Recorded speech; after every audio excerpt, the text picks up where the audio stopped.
Ladies and gentlemen, fellow teammates, family members, and friends, we'd like to welcome you to the 2018 Hartford Public High School Sports Hall of Fame banquet. Thank you for coming and supporting all of these amazing athletes. I think one thing that's awesome about being allowed to come up here and do some of the emceeing with my good friend, President of the Hartford Public High School Sports Hall of Fame, Mike Forrest, right here. Thank you, Mike. Well, many of you in the audience know the history of Hartford Public High School, and one of the leading high schools in the United States. And because it is such an amazing place, going back so many years, well, what comes with it but amazing athletes, and we're going to see 17 individual athletes, and then we're going to also honor two of the all-time great high school teams in the state of Connecticut and New England for that matter, and we'll be calling them in shortly.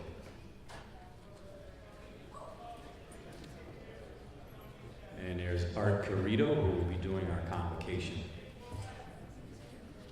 I think what they need is their coaches back there to make sure they're in the right spot. Give them the play on how to get in line. That's Bobby Abate that you hear talking to everybody.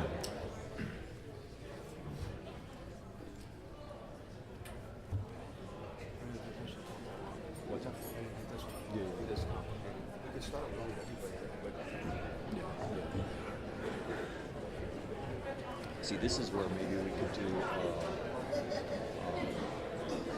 athletes who are currently. Yeah, it's kind of too late now. Yeah, we don't know what the names.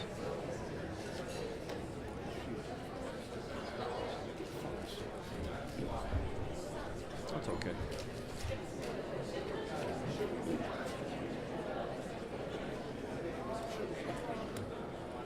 And Arthur, if you could take one more look in the door there. We don't have to have all three people on here. All right, we're ready. All right, ladies and gentlemen, once again, welcome to the 2018 Hartford Public High School Sports Hall of Fame banquet. In the beautiful Marriott, and here we go. Some of the all-time great athletes in the history of Hartford Public High School. We're going to start with, welcome, Omari Broswell, 1995, track. His father, Mel Broswell, is representing. Pamela Floyd Cranford, 1980, track, volleyball, and basketball, also a member of the 78 track team. Paul Dutch Eschholz, 1922, football, basketball, and tennis, represented by his son, Paul Eschholz. Ty Lee Flowers, 1997, football, basketball, track.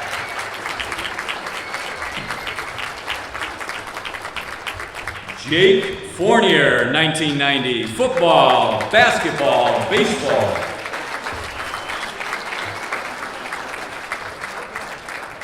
Jack Hines, 1956, baseball, basketball, and Lifetime Achievement Award.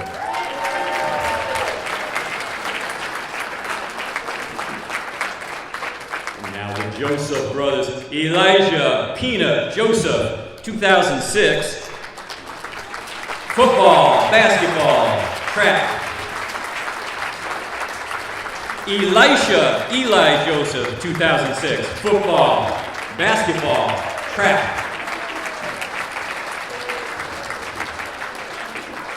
Here is the great basketball star from 1953, Don Langenauer.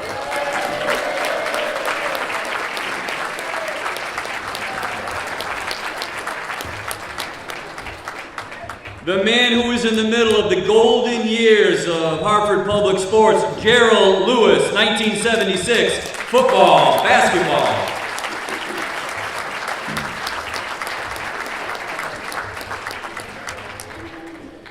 (1962) basketball, Bruce Maddox, representing in his memory cousin Sandra Patman.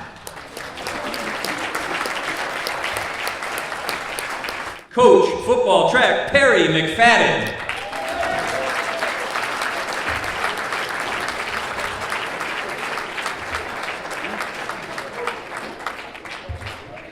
Seated at table number 17, if you direct your eyes over to table 17, 1937's own Edward Skian, baseball.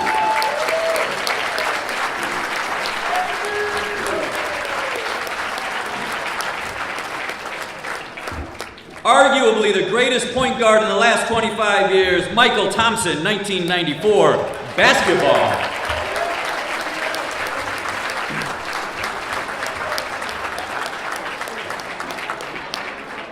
Cliff Thornton, 1963, basketball. Cliff Thornton. Also a member of the 1962 New England Championship team. Lifetime Achievement Award goes to Richard Tulisano, 1957, represented by his granddaughter, Liza Tulisano Walters.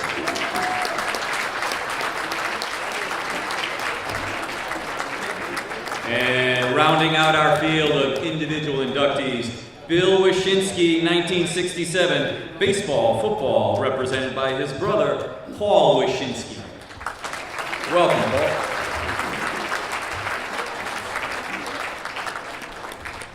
And now, this year, for the first time, we would like to honor and induct into the Hall of Fame two of the all-time great teams in Hartford Public High School history. Our first team will be girls track, and here are the representatives from 77 and 78. In addition to Pamela Floyd Cranford, we have Jennifer Marshall Neely, 1977. Adrian Pitts Allen, 77-78.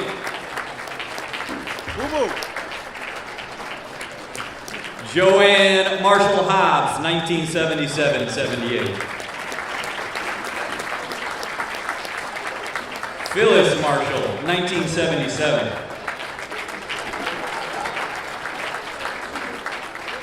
Lynn Dennis, 77 and 78.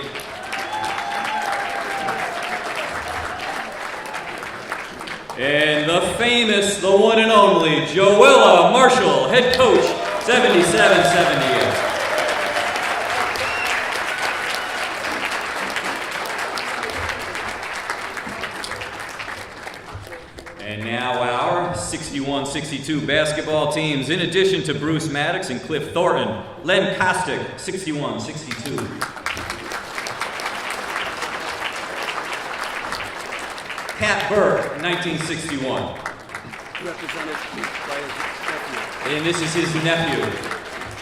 Welcome. John Joyner, 62.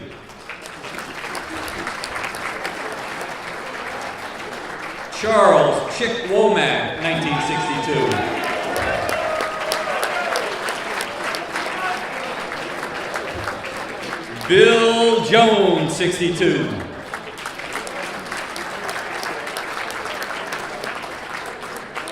Pete Odlum, 62.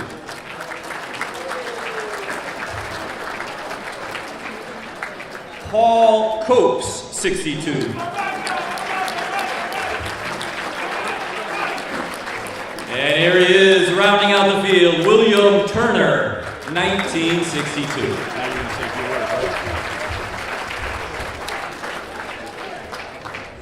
There they are, ladies and gentlemen. Hey, now it's my honor to bring to the podium the man, one of the individuals who puts this great program together, your president of the Hartford Public High School Sports Hall of Fame, Mike Forrest. Thanks, John. So John Barisi has been our MC for the last 5 or 6 years, and he does a great job, and we're glad to have him back today. So, and I'd like to welcome everybody. This is the 11th Hartford Public High School Athletic Hall of Fame induction ceremony. We have an outstanding group of individuals that we'll be inducting and honoring today. For the first time in our history, we're going to induct teams, outstanding teams from boys basketball and girls track. With this year's induction class, we'll have honored 175 athletes and coaches since 2002. and as we induct those 4 teams that made a significant impact at Hartford Public and in the city of Hartford. The 1961 and 1962 boys basketball team won New England championship both years, and in 1962 won the state championship. They cemented Connecticut as a basketball power, but more importantly, Hartford Public at that point was a pretty good basketball program and transitioned them into an elite program that I think they're still a pretty elite and historic basketball program. The 1977 and 1978 girls teams both won the state championship. They were the first girls team from the city of Hartford, to win a championship.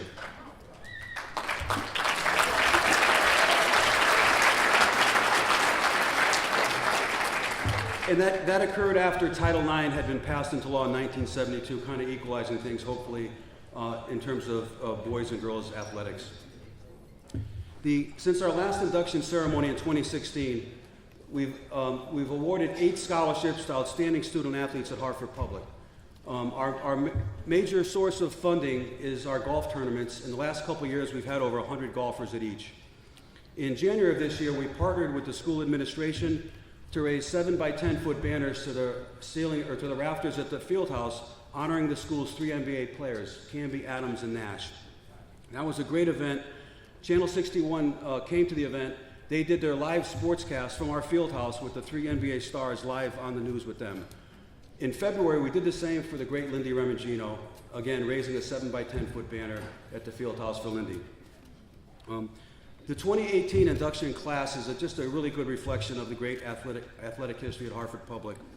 The 7 individual inductees have had outstanding and exemplary athletic achievement and accomplishment.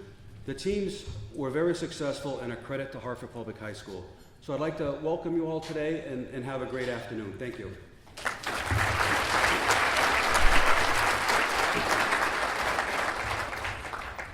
Next up, Tony Harrington's here. I'd like to call Tony up. Tony's a 1973 graduate of Hartford Public, pretty good athlete there. He went to the University of Hartford and he played multiple sports there. He's renowned in the Hartford area as a national anthem singer, and he has a pretty good band too. If we would have hired him today, but we were going to do a lot of this talking instead of listening to music. And Tony's going to sing the national anthem for us. He sung the national anthem at the Hartford Yard Goats, Dunkin' Donuts Park, at Fenway Park, at Madison Square Garden, and of course he was always the national anthem singer for our one professional sports team, the Hartford Whalers. So here's Tony Harrington. Thank you.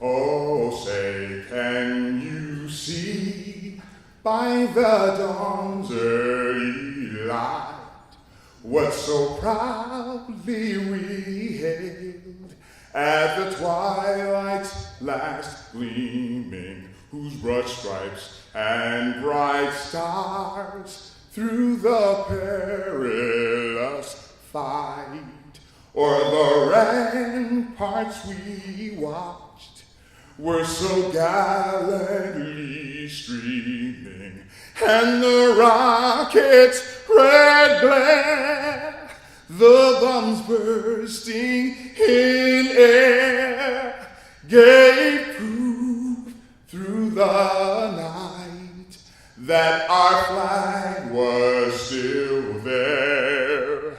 Oh, say, does that star-spangled banner yet wave o'er the land of the free and the home of the brave?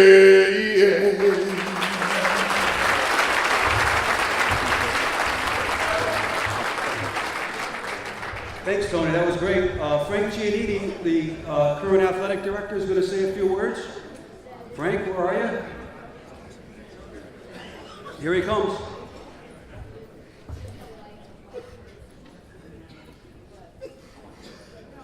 What a national anthem that was.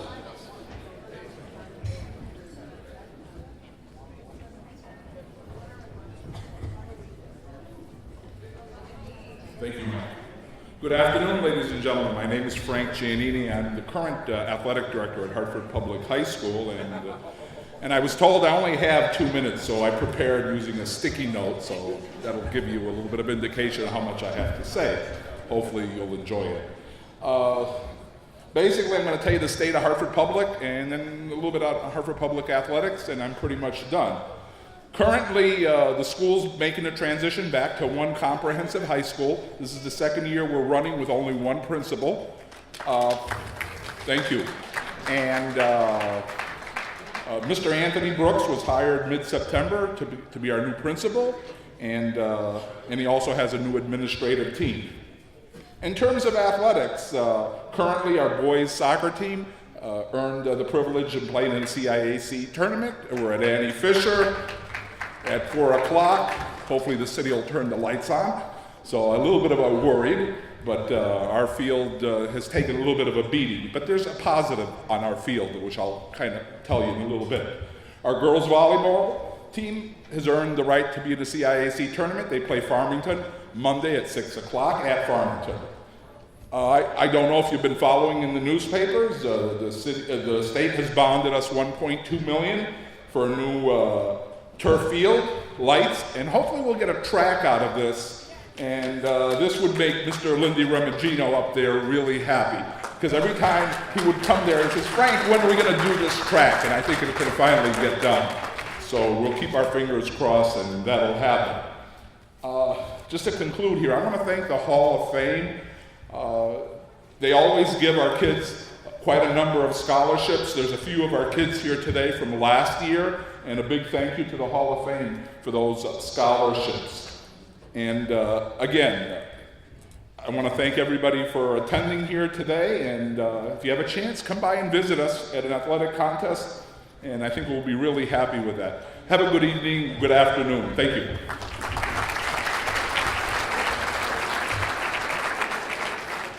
Thanks, Frank. The Hartford Public, we've been very lucky to have our own lifetime photographer, Art Carrito. So Art's going to come up and do the invocation before we have our buffet lunch. Art, here he comes.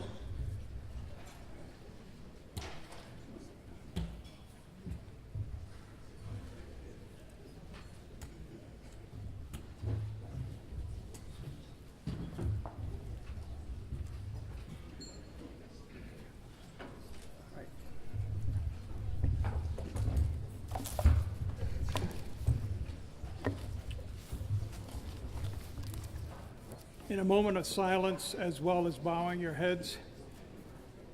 Lord, God of all creation, you are the source of all life and all gifts of body, mind, and spirit. We thank you for bringing us together today to celebrate the 11th induction ceremony of the Hartford Public High School Athletic Hall of Fame. Through the many gifts of athleticism and sportsmanship which you so generously bestowed upon this Hartford Public High School class of 2018. With the 10 classes before them, these men and women, when they were young, performed with excellence upon the many sports venues that the school offered. They brought numerous honors and praises to themselves, their families, and to Hartford Public High School. The achievements of this class of 2018 will be highlighted later on this afternoon. We thank you, Lord, for gifting them with those special abilities which have brought them here today to be so honored. Hartford Public High School has been especially graced over its 380 years of continuous existence with educational, athletic, and civic excellence. The 17 men and women and the 4 Hartford High teams who are being inducted today attest to that long and glorious contribution that continues still to this day. We thank you, Lord, for gracing our beloved Hartford Public High School and the city of Hartford with such fine men and women all these years. At this time, let us pause to remember those members from our school, our athletes and staff, who are no longer here. Lindy Remigino, who founded the Hall of Fame, longtime coach and teacher. Michael McCausland, longtime teacher at the school. Paul Mazzarella, class of 1948 and inducted into the Hartford High Hall of Fame in 2003. Sebastian Checkers Centiglia, class of 1950 and inducted into the Hall of Fame in 2006. Leo Pensky, class of 1944 and inducted in the Hall of Fame in 2003. And last but not least, Joe Cerrone, longtime coach at Hartford High and inducted into the Hall of Fame in 2005. We ask you, Lord, to keep all those who have passed and to help those who are suffering with illnesses and disabilities which have prevented them from being here today. Finally, we thank you, Lord, and ask for your blessing upon this meal which has been prepared for all of us from your bounty. And we thank you for those men and women who helped prepare and will be serving us tonight. Amen. Thanks, Art. Thank you, Art. So the buffet will start shortly. The folks in the Marriott will direct each table when they should go eat, and we'll start that in a few minutes.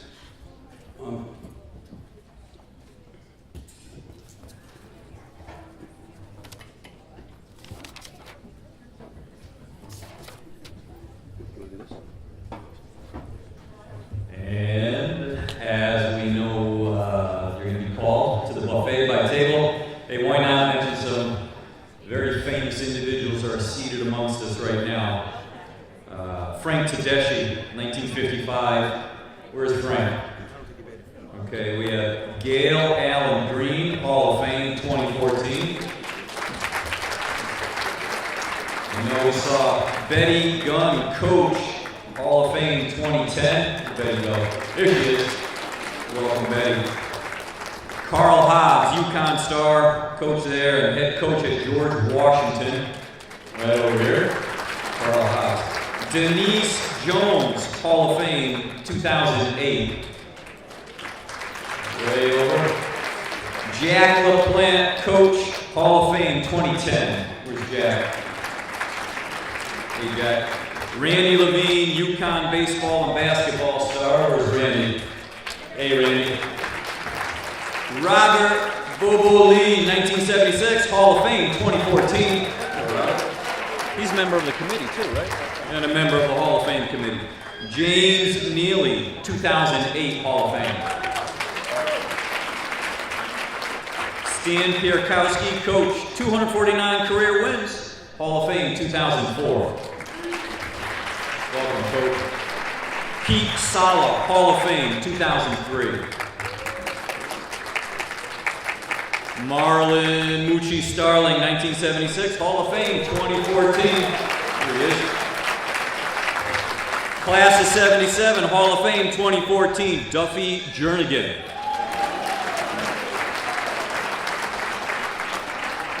Hank Lodge, class of 62, original Hartford Public High School Hall of Fame board member, Hank Lodge. Wearing a cool Hartford Public High School Letterman's jacket. Harry Bellucci, current football coach, 81 wins. Where's Harry? Saw him over there. There he is. Basketball, baseball coach, longtime baseball coach, Joe Lombardo. Welcome, Joe. Cross country and track and field coach, Phil Mitchell. Welcome, Phil. Hall of Fame 2004, class of 68, the great wrestler Gaetano Fazio. There's Gaetano. All the way over there. Jimmy LaJoy, class of 70, featured in the book, Oh, What a Move. Jimmy. All right, guys. Hey, I think that pretty much does it, and I think we might have some. And Chet Lazinski. There he is. Hey, coach. Now how about the athletes? And I think we also. Oh,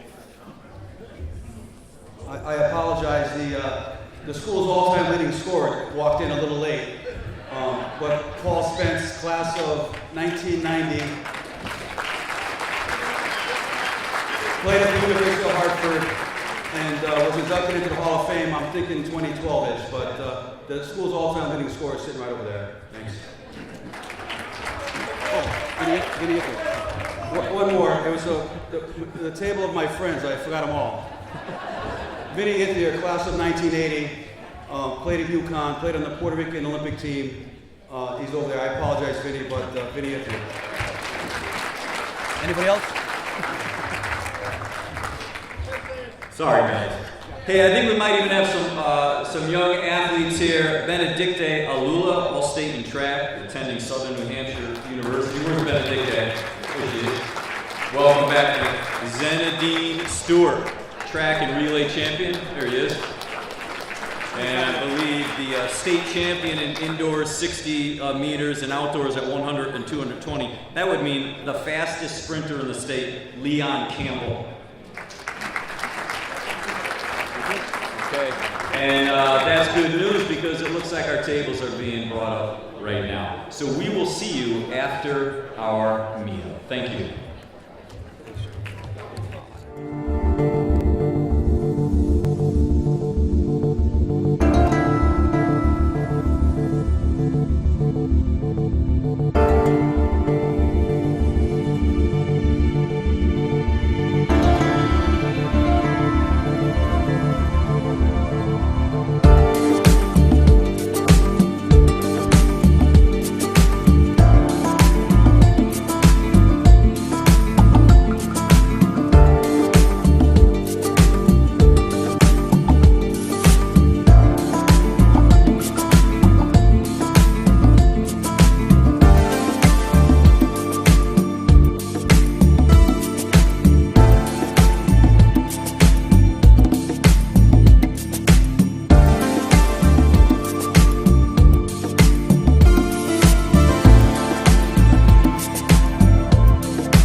We have 4 outstanding teams, 17 individuals, and we're going to start right away. And we might as well just go right to the top and start with, quite honestly, the greatest jumper in the history of Connecticut sports. There is nobody in the history of Connecticut sports who has triple jumped farther than Omari Braswell, 1995. That's a fact. And representing Omari will be his father, but first let me read a little bit about this amazing athlete from the pub. Omari Braswell, 1995, was one of the great track athletes ever at Hartford Public. He led HPHS to state championships, was an individual state champion 7 times, a national champion, and a 2-time All-American. As a junior, he won the Indoor State Open and New England High Jump Championships. In the outdoor season, in the Class XXL meet, he finished first in the high jump with a leap of 6 feet 10 and first in the triple jump at 49 feet 5 inches. In the open meet that year, he jumped 7 feet and a quarter, finishing second and tying the state record with 2 other jumpers. In his senior year, he was the national champion in the indoor triple jump, leaping 49, 3 and a quarter.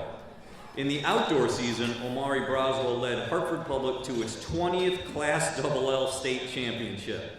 He finished first in both the high jump and the triple jump. His leap in the high jump of 7 feet and a quarter tied the state record. He also led Hartford Public High School to the school's 11th state open championship. Think about that, guys. His winning leap in the high jump was 7 feet, and in the triple jump, 50 feet.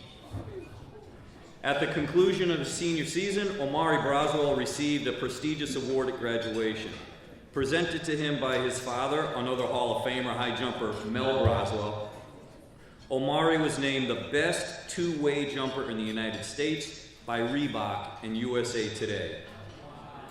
Omari Braswell was the 11th Hartford Public High School All-American in track, and when he went to Central Arizona, he jumped 7 feet 5 inches as a freshman. Give it up, ladies and gentlemen. We welcome to the Hartford Public High School Hall of Fame, Omari Braswell. And here is his father, the great jumper himself, Mel Braswell.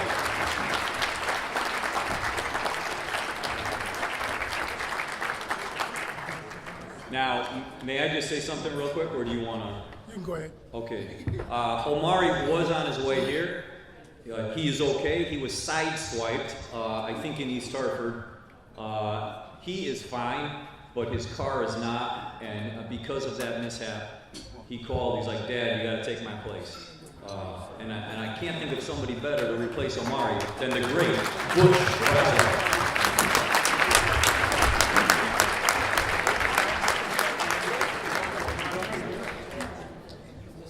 Hey, let's move from one of the all-time greats on the boys' side of the equation to women's track, volleyball, basketball. Her name, Pamela Floyd Cranford, class of 1980. How you doing, Pamela? She's doing pretty good. Pamela Floyd Cranford, class of 1980, was a star sprinter in the advent of women's athletics at Hartford Public. She also was on the basketball and volleyball teams. In track and field, Pamela was an outstanding sprinter at Hartford Public, as one of the premier girls track programs in the state. In the 78 Class L state champion team, she placed 3rd in the 100, 5th in the 220. The Owls, under Hall of Fame coach Joella Marshall, won their 2nd straight state championship. In 1979, she finished 1st in the 100, 2nd in the 220, as Hartford Public finished 2nd in the state. That year, she finished 1st in both the 100 and 200 dashes in the CDC meet. At season's end, she finished 1st in the 100-meter dash at the state AAU championships, back then the premier high school championship meet. In 1980, she finished 3rd in the 100 and the 220 in the Class L meet, and Hartford Public finished 4th that year. Pamela then attended Prairie View A&M and graduated in 1984. She continued her track and field career while in college. In '83, she qualified for the NCAA track and field meet in the 100 meters. Pamela also earned a master's in social work at the University of Connecticut. After college, Pamela began a long career of nearly 30 years working as a social worker with DCF, most recently as a program director. She was awarded the Governor's Service Recognition Award. Awesome.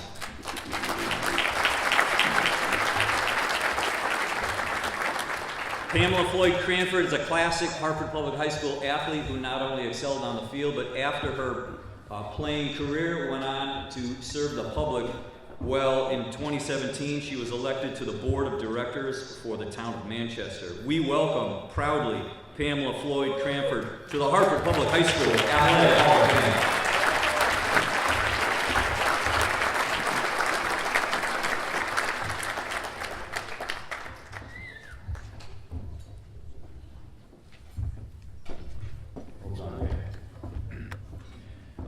As a kid growing up in the Hartford area, you read the Hartford Current. People used to do that back in the day, right? Get the sports page in the morning, you look at the box scores, all that kind of stuff. As a kid growing up in Windsor, I often read names like Pamela Floyd Cranford in the paper. A lot of these athletes are famous and well-known throughout the state. That's why it's a pleasure being up here talking about these individuals. But now we go back to 1922. I didn't read any articles about Paul Dutch Eschholz, but his son is here to represent him, and he was the class of 1922, Paul Dutch Eschholz.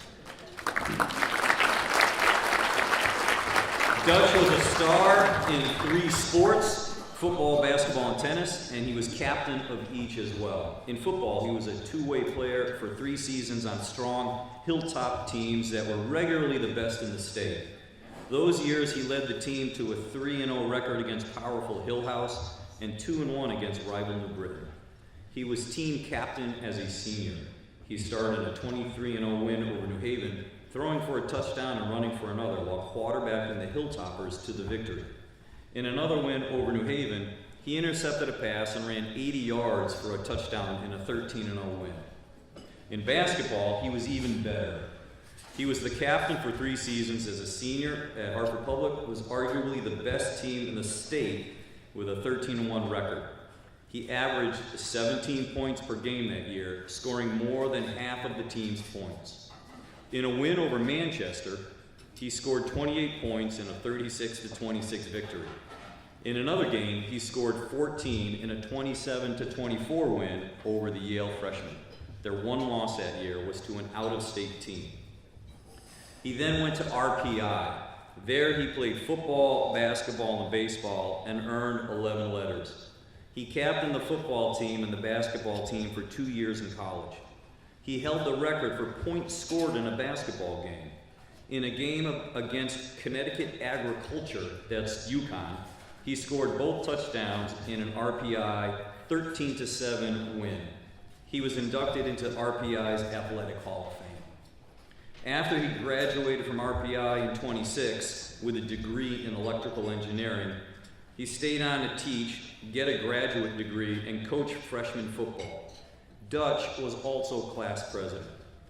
In 1932, Paul Escholz began a 29-year career as an electrical engineer for the Hartford Electric Light Company. Paul Escholz was the 3rd brother to play at Hartford High, and all were named Dutch. He followed older brothers Otto and Herman. We welcome Paul Dutch Escholz to the Hartford Public High School Athletic Hall of Fame, representing his son, Paul.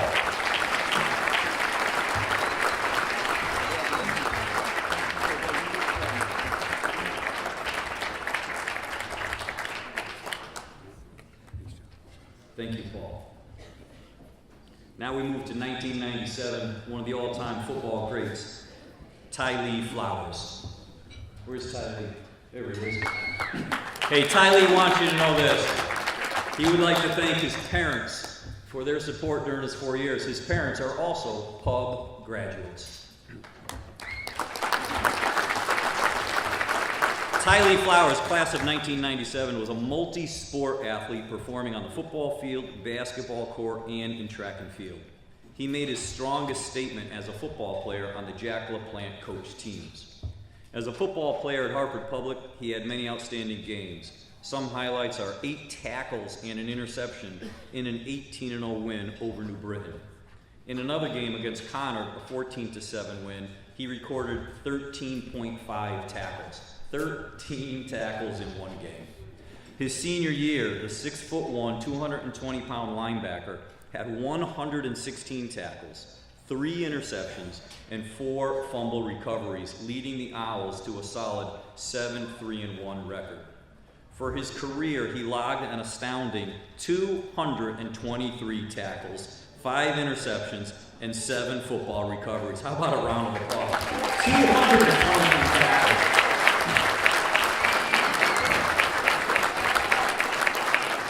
Jack LaPlante described Ty Lee as a hard-hitting linebacker who was quick to the ball. He made all-conference as a junior and a senior. He made all-state as a senior due to his outstanding defensive play. After high school, Ty Lee attended Lackawanna College in Pennsylvania and played football there. He also played semi-pro football in the New England Football League, playing for the Connecticut Thunder and then for the Connecticut Panthers. He was Defensive Player of the Year multiple times, and his teams won 3 championships. He was inducted into the New England Football League's Hall of Fame. Ty Lee has volunteered his time coaching and mentoring youth. He has worked for the state of Connecticut for the last 6 years. We are very proud to welcome the great tackler, Ty Lee Flowers, to the Hartford Public High School Athletic Hall of Fame.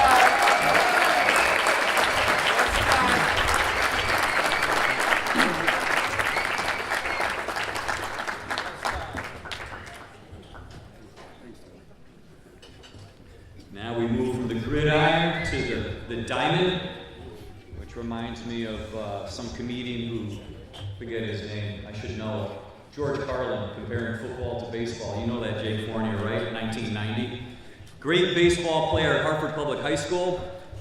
You should know this. His father was a graduate, 1963. His grandmother was a graduate in 1937 and was 3 spots over from Edward Skian in the yearbook.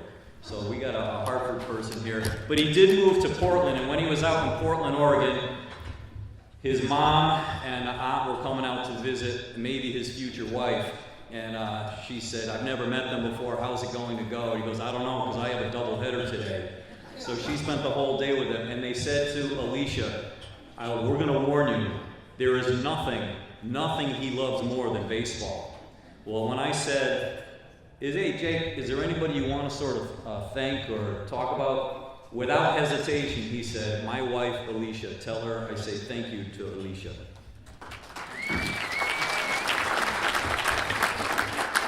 Jake Fournier, class of 1990, was a versatile athlete playing multiple positions and competing in 4 sports during his time at Hartford Public. He earned 7 letters. In football, as a senior, he played tight end and led the team in receiving and was also the punter, averaging over 40 yards per kick. He also threw an 82-yard option for a TD to tie South Windsor. Jake was part of the group that helped transition Hartford Public football from the tough years in the 1980s, my years, back to being a state power in the 1990s, his years. He led 2 years in basketball on strong teams that were city and conference champions in the 1990 with an 18-4 record. In baseball, Jake led all 3 years. He was team captain for 2 and was all CCC as a junior and a senior. The team made the state tournament his sophomore year. Jake was the valedictorian at the end of his senior year and was accepted at Yale University. While at Yale, he played baseball as a walk-on for 2 years. His senior year, he earned the starting catcher spot and had an outstanding season. He hit .301 and led the team in walks as Yale won the Ivy League championship. After college, Jake explored professional baseball opportunities, but eventually moved to Portland, Oregon. While there, he met his future wife and played in very competitive amateur baseball leagues while on the West Coast. Jake settled back in Connecticut in 1998 and continued his amateur baseball career as player manager for the Middletown entry in the Greater Hartford Twilight League until 2010. I think he was playing last year as well, if I remember correctly. Jake is currently a coach in the minor division of the Mayor Mike's Little League in Hartford, and this spring was his 5th year in that capacity. He also has coached basketball at the Rec and Travel League designations. And when I saw Jake today, I said, Jake, what's up with the hair? If this is the first time you're seeing him, he usually has his Grizzly Adams look. And he said, I cut it for the Sports Hall of Fame. And when I look at that picture over there, right, that's a good man right there. Mike said, yeah, a good-looking guy. And for some reason, I see sort of a link between Greg Brady of the 1970s and John Stamos of the 1990s. Not bad. Ladies and gentlemen, one of the all-time great baseball players in Hartford Public history, Jake Fournier. Welcome to the Hartford Public High School Athletic Hall of Fame.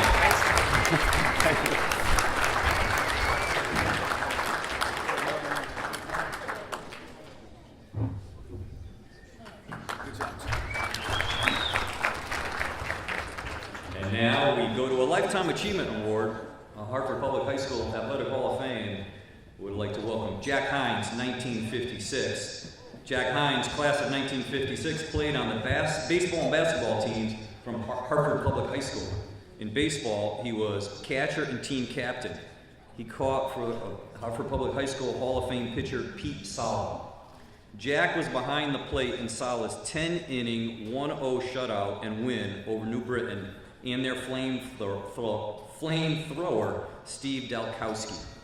His leadership helped the Owls to the city championship in 1956. In basketball, he was on a solid teams that were city champs his junior and senior years. Jack played basketball at Central Connecticut after high school. He began a long career in the Greater Hartford Twilight League, most notably as a manager. In '88, he was inducted into the Twilight Hall of Fame.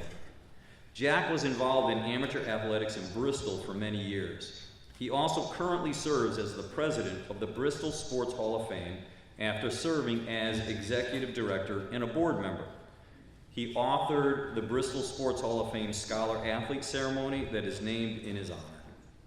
In 2017, Jack Hines was inducted into the Bristol Sports Hall of Fame. He was also a founding member of the Hartford Public High School Athletic Hall of Fame.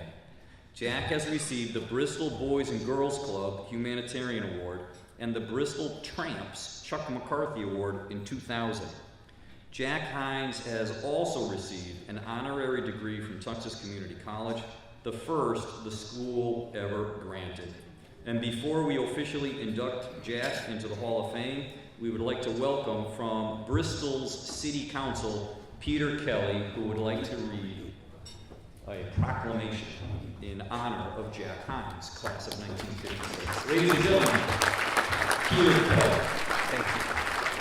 Hold on a second, I need my glasses. Good afternoon. It's an honor for me to be here on behalf of Jack. He's been a mentor and a friend for many years, and I am a member of the Bristol City Council, along with Dave Mills, here representing the city. And the proclamation reads, in recognition of Jack Hines' induction to the Hartford Public High School Athletic Hall of Fame. Whereas Jack was a star baseball and basketball player at Hartford Public High and is an ambassador for the North End of Hartford, and Hartford Public credits this for the building blocks leading to his future success. His lifetime of achievements include managerial success in the Hartford Twilight Baseball League, president of the Bristol Sports Hall of Fame, and a long, successful career in the banking industry. During his time at Hartford Public High, he met and married his high school sweetheart, Beverly Hines, and that love affair continues flourishing after 56 years. And his civic contributions and initiative in and for the city of Bristol are too numerous to name. Ellen Zappo Sassu, Mayor of the City of Bristol, do hereby commend and honor Jack for his service to our community and congratulate him on his induction into the Hartford Public High School Athletic Hall of Fame. I have hereunto signed my name and caused the Great Seal of the City of Bristol to affix this 4th day of November in the year of our Lord, 2018. Signed, Ellen Zappo Sassu, Mayor, City of Bristol. Congratulations, Jack.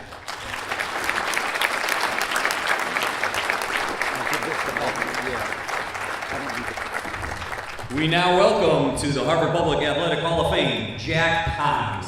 Thank you for those kind words.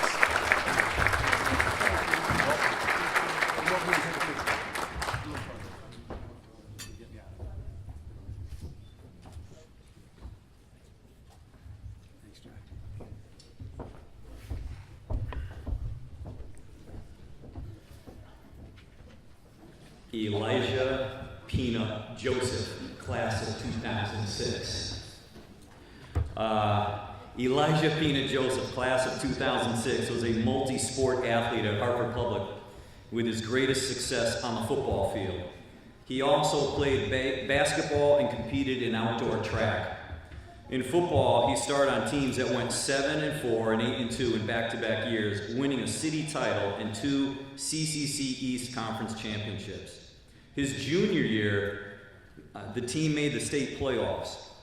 He was one of the best defensive players in the state and earned all-conference and was all-state Hartford Current his senior year. Now, I'm smiling when I mention his name because there is a chance that he might have broken Tylee Flowers' 223 tackling record. But according to Coach Harry Bellucci, something he had never seen in his career, and he saw it multiple times, when a running back was heading towards Pina, they would intentionally fall on the ground before they got to him. And we don't know where the power comes from because according to his brother Kevin, who taught him how to play football, and that's Kevin Joseph right over there in the backyard with his sister Jocelyn. His favorite sandwich was jelly and mayonnaise. So Peanut, we don't know where that came from. A few examples of his dominating play in high school were forcing 3 fumbles and being named the Sid Kahn MVP on the Thanksgiving Day win over Weaver his senior year. In another game, he recorded 16 tackles, 5 sacks, and an interception, all in a day's work. He was named to the Governor's Cup team that played against Rhode Island in June of 2006. In the 41-21 Connecticut victory, Peanut Joseph was named the team's defensive MVP. He also played basketball at Hartford under Coach Ed Quick and was a bruising rebounder and defender. Many a point guard would fall on the ground as they headed towards Peanut. After prepping and starring in football for a season at Kent, he earned a scholarship to play football at Division I Temple. The Temple Owls had consecutive winning seasons and a bowl appearance in 2009 for the first time in 30 seasons. He was All-MAC as a junior and a second team as a senior. In 2010, he won the Carlos Diaz Award as the most improved player. He was the team captain for 3 games as a senior and was second with 71 tackles. Due to a knee injury suffered late in his senior year at Temple, Elijah was not picked in the NFL draft. Like his brother Eli, he did sign a free agent contract with the Green Bay Packers in 2011. He was a Green Bay Packer taxi squad member in that year. Elijah is a behavior technician at the Belize Middle School, part of the Hartford Public School system. He is a capstone mentor for Hartford Public High School students and was an assistant football coach as well. He is a person who makes us proud to live in the city of Hartford. We welcome Elijah Peanut Joseph to the Hartford Public High School.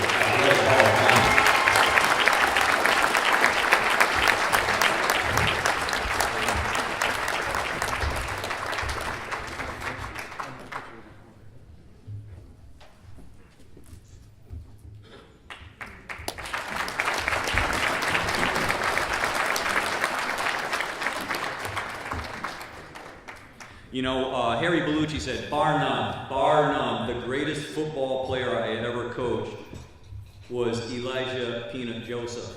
And there's somebody else who actually said, bar none, the greatest football player I ever saw on a football field was Peanut. That person was Elisha Eli Joseph, who says, the greatest athlete I've ever seen on the football field is my brother, Elijah. Eli would like to thank his coaches for their sacrifice of time that they gave to him and his brother. He was also the class of 2006. He was a multi-sport star at Hartford Public, and football was a sport where he had the most success. He also played basketball and competed in outdoor track. In football, he led 3 years and was a key part of the winning program under Coach Harry Bellucci. The team went 7-4, made the state playoffs as a junior, and went 8-2 as a senior, just missing the state playoffs. He made second-team All-State as a defensive back his junior year, and a second-team All-State as a wide receiver his senior year. He was All-Conference in both his junior and senior years, and on both sides of the ball as a senior. He was named to the roster of the Governor's Cup after his senior year and caught a touchdown pass in the win over Rhode Island. Like Elijah, he prepped at Kent School before heading to college. He accepted a football scholarship to Temple University. And just before he accepted that football scholarship, UConn, the Huskies, came calling. And they said, hey, Coach Bellucci, we want Elijah to come to UConn, but we can only put him on as a walk-on. And Bellucci said, a walk-on? I'm telling you right now, if you take Eli, in 4 years, he will be the captain of your team. In 4 years, Eli Joseph was the captain of Temple University.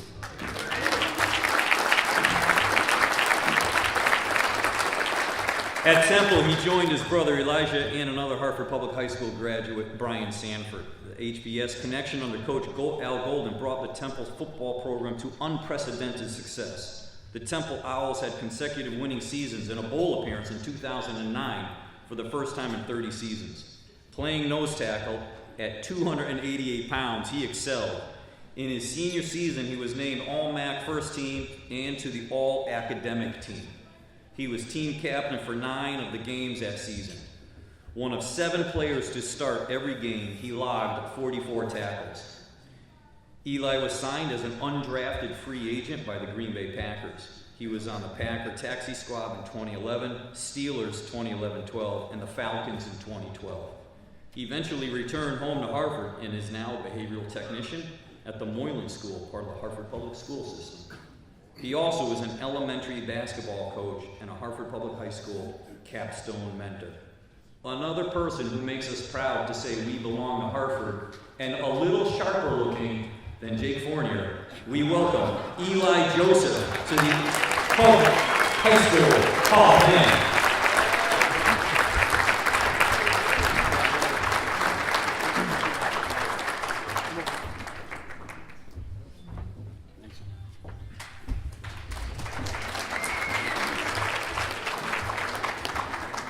And seated to my left, Don Langenauer, class of 1953. Now, you may have seen Don on the news. We had a story about him over the summer. He was a legendary shooter leading Hartford Public basketball in the early 1950s. Don lettered 3 years in basketball, but his junior season was limited due to a kidney infection. As a senior, he had many strong games scoring from the outside with his deadly set shot. He led Hartford Public to home and home wins over Hill House for the first time in years. His play in the state tournament earned him all tournament honors, and the Owls finished with a 13-5 record, their best season in more than 10 years. After high school, he attended Rio Grande College and played for Coach Newt Oliver alongside prolific scoring legend Bevo Francis, who scored over 100 points twice, probably because Don passed him the ball too many times. Don stayed at Rio Grande for a short period of time. He soon transferred to Hilliard College, which later became the University of Hartford, and enjoyed a very successful career at Hilliard. In '57, Don had a tryout in New York with the Knickerbockers under coach Vince Borello. Don was a legend in Hartford with his exploits on the basketball court. Everyone who was anyone in hoops in Hartford knows Mr. Lang. He had a passion for basketball and when he was a kid, and it is strong today. He embarked on a 34-year career working in the City of Hartford Parks and Recreation Department.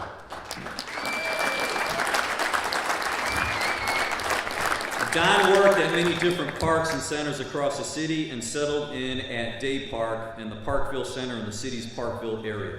No matter where he was stationed in his career, youth in Hartford had a friend, confidant, role model, and mentor in Don Langenauer. He was always helping the youth and looking out for their interests. He was well known as a teaching sub at Hartford Public High and playing pickup all day in the physical education classes. He was a mentor at his park assignments for many future Hartford Public basketball athletes such as Paul Spence, Nalda Spence, Vinny Ethier, Manny Race, John Woods, and many others. In July of this year, you may have seen him featured on Channel 3 Sports talking about his induction to the Hartford Public High School Athletic Hall of Fame. The testosterone level that came through the TV screen was amazing. This is a tough man. His excitement and how much it meant to him. We welcome one of the all-time great basketball players, Don Langenauer, to the Hartford Public High School Athletic Hall of Fame.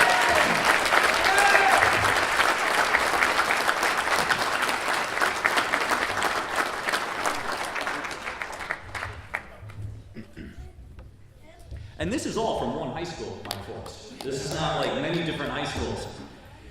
Hey, and when you speak of Hartford Public High School, there's always a great debate as to when was the great year, when was the great decade, all that sort of stuff. It's a sure bet could be the 1970s.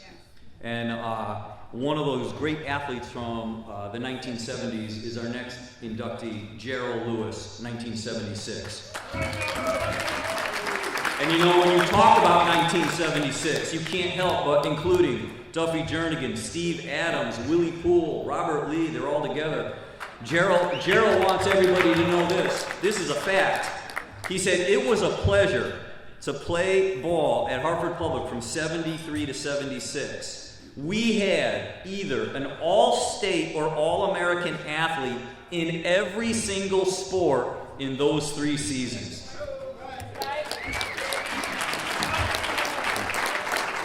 Well, in football, Gerald was a 3-year starter at quarterback, leading strong Hartford Public teams. He was also captain and started on defense. As a junior, in a 48-14 win over Norwich, he threw for 175 yards and 3 touchdowns, ran for 144, and intercepted a pass to top things off. That's a career for most high school athletes.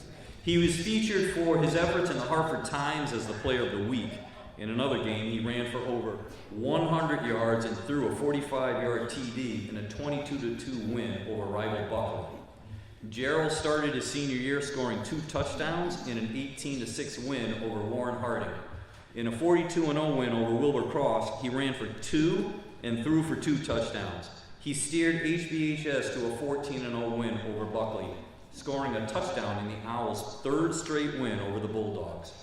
Gerald closed out his career in a 42-0 win over Weaver, clinching the city title. The team finished with a solid 6-3 record.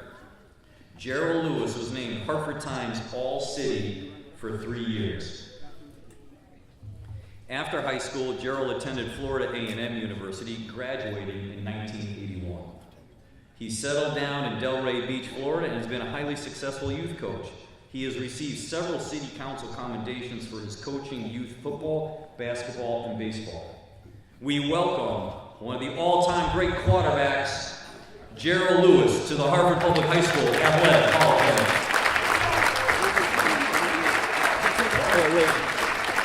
May we have Robert Lee to the stage. Sorry about that. Sorry, Robert. Killing me, Jake. Presenting his certificate is great teammate and Hall of Fame member Robert Lee.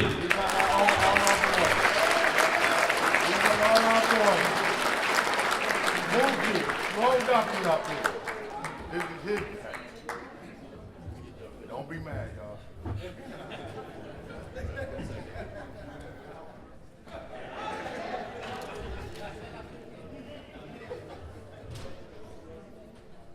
We done.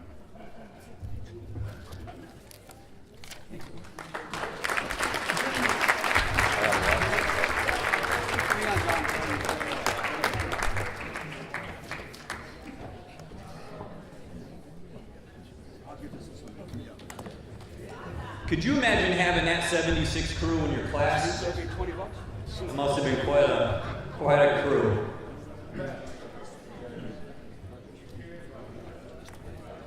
And how about a round of applause for Don Langenauer?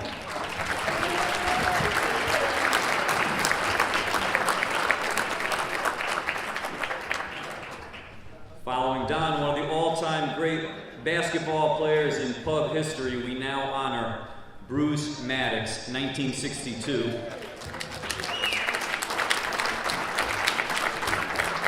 Bruce Maddox was a star basketball player at Hartford Pub, playing in many of the best era, maybe the best era of basketball success at the school, 1960 to 1962. As a sophomore, he had many strong games, including a 22-point effort in an 88-77 win over perennial state power Wilbur Cross. He had many other double-figure games as the Owls were a young team building for a successful future. He missed the first 13 games of his junior year to injury, but returned just in time to be a key player on the New England team, championship team. His senior year, he excelled as the Owls not only repeated as New England champions, but also won the state Class A championship. In a 67-65 regular season win over Buckley, Bruce Maddox hit the winning shot. He scored 19, leading the team to a 65-52 win over Cross. In the state semifinals, he scored 25 points and had 13 rebounds in a win over Notre Dame. In the state championship win over Buckley, he tallied 20 points, and he earned all tournament for his efforts. Accepting for Bruce Maddox is his sister, Karen Reed. We welcome Bruce Maddox to the Hartford Public High School Athletic Hall of Fame.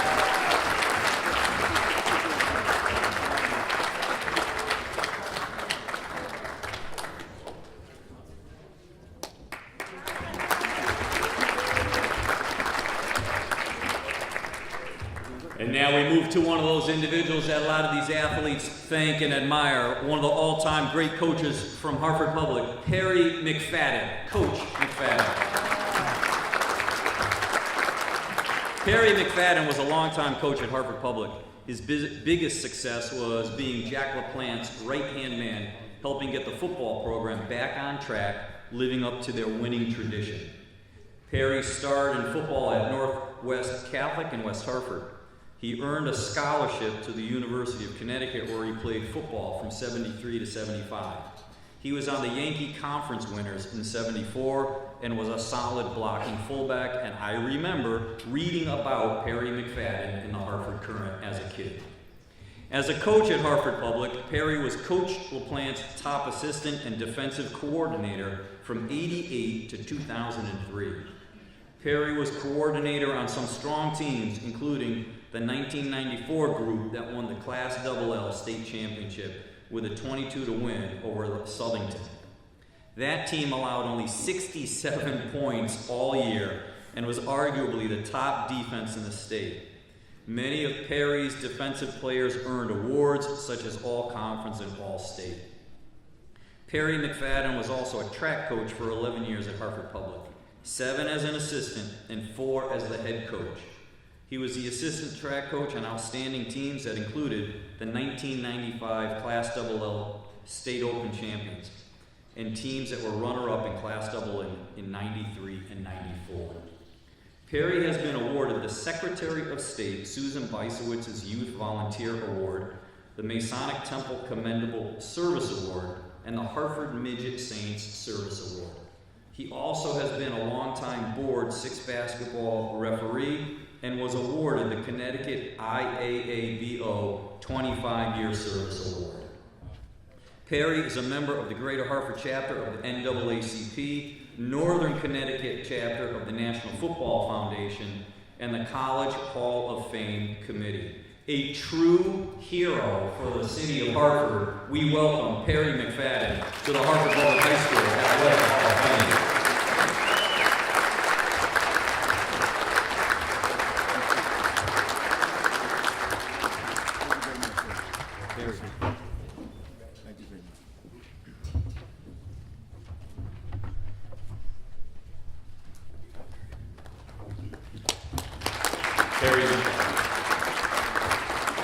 Now we're going to go back a few years to 1937. 1937, Edward Skean, who just turned 100 this year, sitting up there.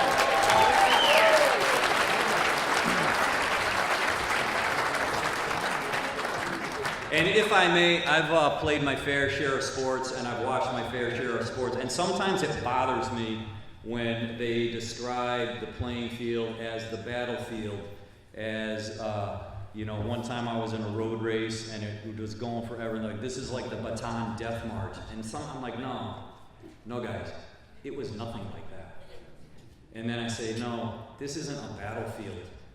Edward Skean was a man who truly spent time on an actual battlefield in World War II, and we'll get to that shortly. He was the class of 37, was primarily an outfielder on excellent Hartford Public baseball teams that won city and conference championships. In a game against La Salette, Edward led off with a home run and contributed 2 hits in the 8-4 win over the crosstown team.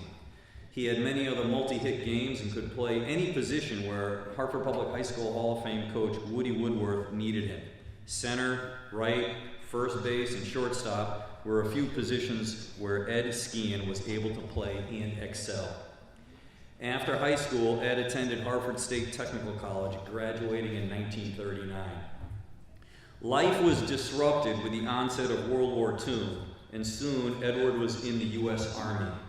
He served from 1943 to 1946 with the combat engineers in the European theater.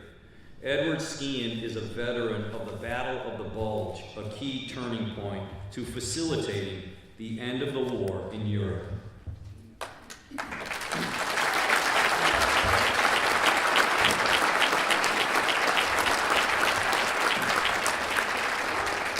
Edward then began a 22-year career in amateur baseball, playing in multiple leagues. leagues, most notably in the Greater Hartford Twilight League. He was regularly an all-star and a 300 hitter. He was a recipient of the Golden Glove Award as an outstanding first baseman. On May 31st, 1986, he was inducted into the Twilight League's Hall of Fame. Edward also served on the City of Hartford Fire Department for 25 years. While in the department, he played on their baseball and bowling teams. We proudly welcome the great Edward Skean to the Hartford Public High School.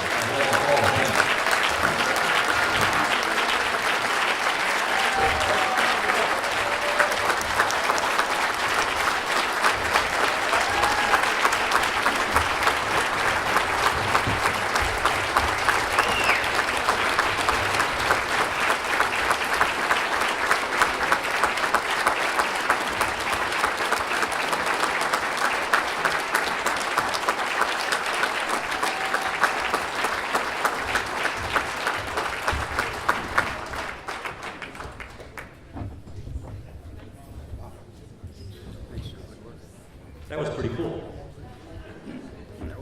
And now we move to one of the coolest athletes to ever walk through the pub, Michael Thompson, class of 1994.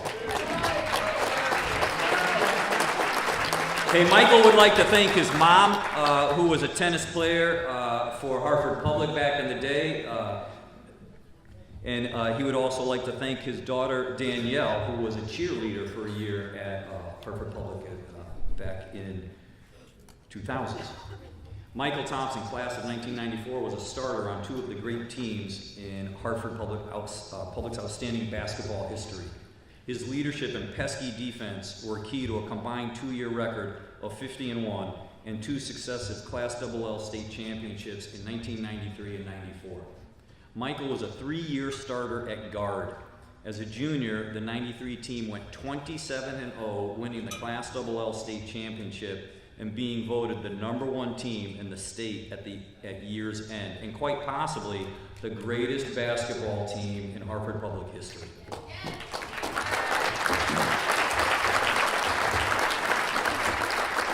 His leadership at the point and tough defense were key components of that great team. That team is considered one of the best high school teams in history of the state. As a senior, he was the heart and soul of a team that went 23-1, losing only to Manchester. His defense was a key in the come-from-behind win over Danbury in the state final. That team was again voted #1 in the state. In Michael Thompson's career, the Owls went 64-8. They won 3 city titles and 2 conference titles. He was all conference as a senior. They were Class LL champions 2 years and the #1 team in the state for 2 years running. The 93 team had Marcus Camby, the state Gatorade Player of the Year, and 93 and 94, Kendrick Moore, who was also state Gatorade Player of the Year. Michael then attended McCook Community College in Nebraska and University of Texas Pan American, graduating in 99. At McCook, he was all-conference, a top 3-point shooter, and team captain, earning a scholarship to UTPA. Michael also had success teaching and coaching AAU in Connecticut at the Thurgood Marshall Academy and Marist Women's Basketball Camp. At the Boys and Girls Club in Edinburgh, Texas, he was named Coach of the Year. He was also coached and trained professional and college athletes, including Ryan Gomes and Russ Smith. Michael is a celebrity hairstylist and has worked with a number of star athletes that include Kenyon Martin, LeBron James, our own Marcus Camby, and members of the Timberwolves, Heat, and Knicks. Michael also is a photographer in his spare time, and it reminds me, the year that he played with Marcus, they played sellout crowds. The next year, Marcus wasn't there, and they played to many empty houses. And they still went on to be state champions. And he would like to thank Bobby LeBay, and it was somebody else who, despite the fact that they were empty houses, still went to every single game. So, Michael, I just want to make sure they know that. Arguably the greatest point guard to ever play at Hartford Public High School, Michael Thompson, we welcome you to the Public High School Athletic Hall of Fame.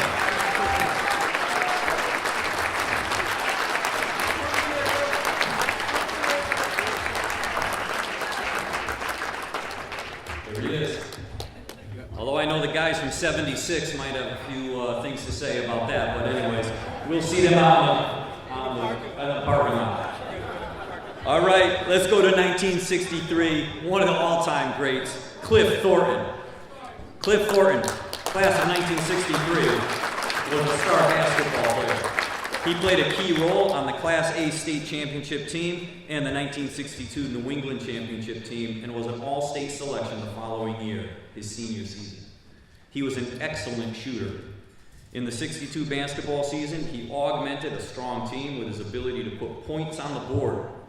In the New England final, a 47-39 win over city rival Buckley, he was second in scoring with 12 points. His shooting kept the Owls close until they could pull away in the fourth quarter. It was the fourth win over Buckley that year. In his senior year, he was one of the state's best players and top scorers and made the New Haven Register's first team All-State. He scored 29 points in a loss to Wilbur Cross and scored over 20 points on multiple occasions, including 23 in a win over East Hartford, 22 in a win over Buckley, 21 in a win over New London, and 20 in a win over Norwich. In the state tournament, his 22 points keyed a 67-54 win over Notre Dame Bridgeport. Cliff's play helped Hartford to a 16-7 overall record and into the state tournament semifinals. Cliff Thornton served in the U.S. Army and played on the Army basketball team, earning all Army recognition in both the U.S. and Europe.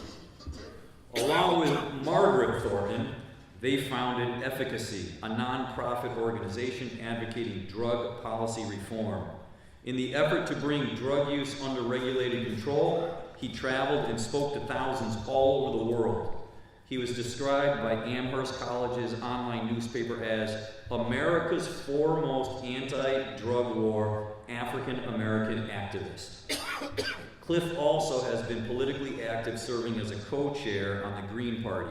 In 2006, he ran for governor of Connecticut, please run again, as the Green Party nominee, and was the first African American to appear on the general election ballot in Connecticut. It doesn't get much better than Cliff Thornton, that's for sure. He would also like to thank Bill Jones, his teammate, for that 63 season. Ladies and gentlemen, one of the all-time great Hartford residents, Cliff Thornton.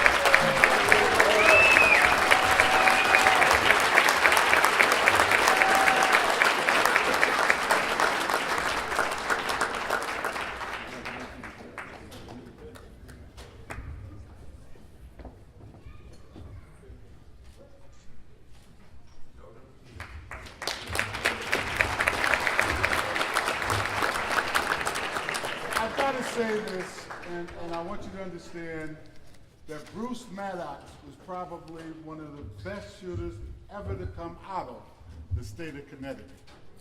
Bruce Maddox.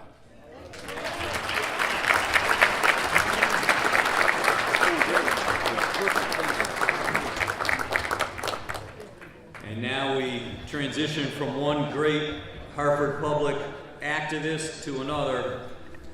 Lifetime Achievement Award, Richard Tulisano, 1957. Richard Tulisano grew up in the northeast section of Hartford in the Garden and Mather Streets areas. He had a great experience at Hartford High, then at the old buildings at Hopkins and Broad Street. A well-educated and dedicated faculty worked well with ambitious and driven students like Richard Tulisano. He enjoyed his time there and he fit in very well. While at Hartford Public High School, he was president of the athletic club. Richard went to college after high school, but typical of that day, he left to get a job and pay bills. He later returned to UConn to get his degree. While at UConn, he became involved with the House Judiciary Committee as a volunteer, performing various functions on their behalf. He then went to law school and began a long career as a lawyer, eventually becoming a partner at a Harvard-based law firm. But he was just beginning and had the need and itch to get into public service. In 1970, he ran for state senator and lost. In 74, he ran for state representative in District 29, that's Weathersfield and Rockville, and won. He held that position for 26 years and joined the House Judiciary Committee and was chair for 14 of those years. In 2000, he resigned his post as state representative and took the role of Chief of Staff for House Speaker Moira Lyons. Richard Tolosano was a staunch defender of civil liberties. He authored and supported legislation to ensure everyone was treated fairly and equally, including establishing a commission to compensate innocent victims of crime. The only courthouse in the state of Connecticut not named after a governor is the Richard D. Tolosano Courthouse on Washington Street in Hartford, named after one of Hartford Public's own.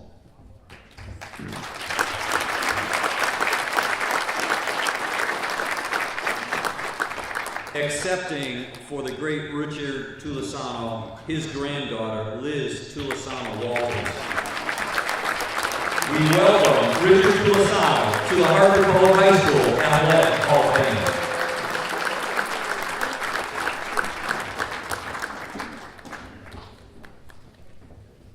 And we finish with one of our great multi-sport stars, Bill Wyszynski, 1967. Bill Wyszynski, class of 67, was a multi-sport star, playing baseball and football. In baseball, he was one of Hartford Public's greatest players ever. He was an outstanding pitcher, but also a great hitter on strong teams in the mid-1960s. In baseball, he lettered all 4 years. He was the winning pitcher in 19 games, which is believed to be a school record. As a freshman, he beat East Hartford 1-0 and struck out 8 for his first career win. Highlights of his sophomore year were beating Hall for his 5th win of the season and against Buckley in a 7-2 win. He drove in 5 runs. His junior year, he was the winning pitcher in 8 games. In a game against East Hartford, he was the winning pitcher, had 3 hits, including a home run. In a win over New London, he had 5 hits, 2 of which were triples. Some highlights of his senior year were 5 more wins as a pitcher. He pitched 12 shutout innings against Norwich in a 0-0 tie. Bill was the winning pitcher in a 3-1 besting of Buckley and had 3 hits and an RBI. In another win over Fish, he collected 3 hits and drove in 5 runs. He was the winning pitcher over Buckley to clinch the city title and tie for the CDC crown. That year, he hit .438. Bill Wyszynski also played football and was a solid fullback and outstanding punter. His punting was key in an 8-6 win over rival Buckley in '65. Bill Wyszynski served in the military as a Marine. He had a short stint in the minor leagues before returning home and embarking on a long career in the Greater Hartford Twilight League. He was a fixture playing and managing for Herb's Sports Shop. He won the league batting title in '74. He was inducted into the Twilight League Hall of Fame in 1995.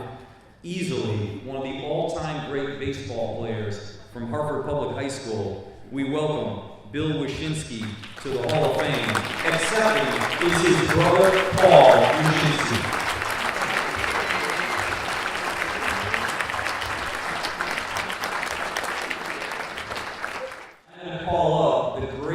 Track teams of 77 and 78 to the stage now.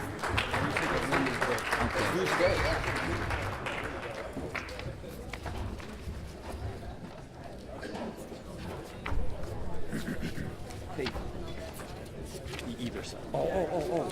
Actually, hey, Michael, come here for a sec, please. So, where is it? Just this group here?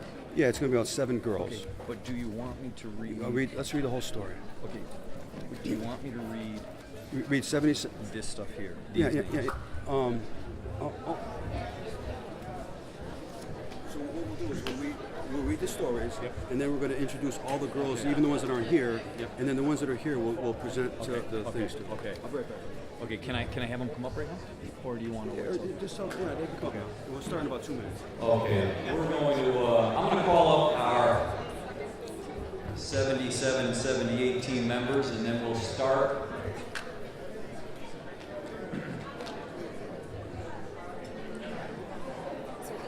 Do you, three on each yeah, side. do you want to do that? And do you want to, when you're up here, I'll call your name and then you can stand maybe? Okay. And I'm going to call your name first and then you stand. Yeah. There's like 1, 2, 3, 4, 5, 6, 7. Yeah. We can all sit on one side. So in addition to Pamela Floyd Cranford, if we could have Jennifer Marshall Neely, Adrian Pitts Allen, Joanne Marshall Hobbs, Phyllis Marshall, Lynn Dennis, and Joella Marshall, head coach, to the stage, please.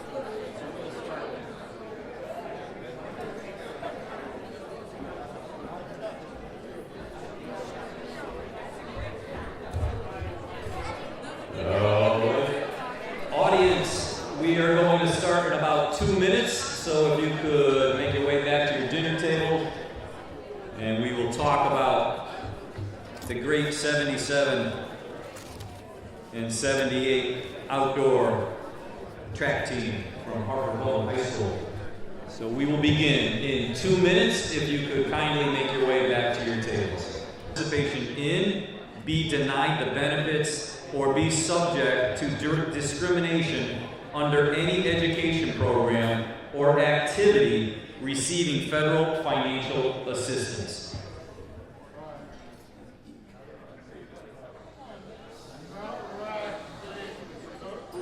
What's that?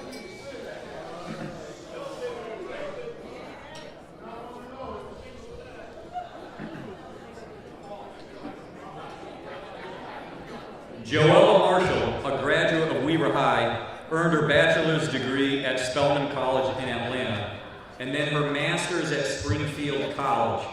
She started her teaching career at Harvard Public in '64. Her coaching career started shortly after. About the time Title IX became law, Joella Marshall and other coaches like her were doing the best they could with after-school programs, informal teams, and organized activities for the girls at their schools. Joella Marshall had significant impact on many young girls, including the Napier triplets who graduated from Harvard Public in 1969. They were highly active and successful under Coach Marshall's tutelage, even with the limited support and programs provided from the school system. But Title IX's passage helped generate more resources and funding for women's athletics in Hartford and the state of Connecticut. More teams at the high school and league level sprouted up, and its impact at Hartford Public was felt in a positive way. Coach Marshall led the cheerleading teams, basketball and gymnastics teams. She also coached the outdoor track teams at Hartford Public. More girls were now competing and the level of competition was increasing. The prestigious Hartford Invitational Track Meet had men and women's events, and the popularity of women in track and field was growing. The City of Hartford Parks and Recreation Department had some youth track and field meets that included events for female athletes. How about a big round of applause for Joella Marshall?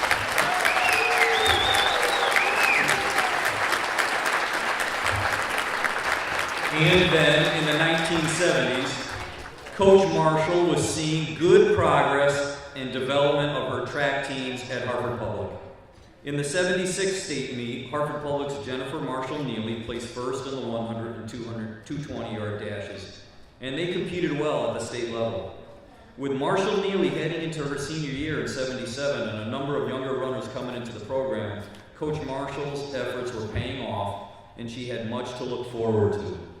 Jennifer Marshall Neely's first place finishes were the first ever for a female at Harvard Public, and Coach Marshall would surely have many more to come.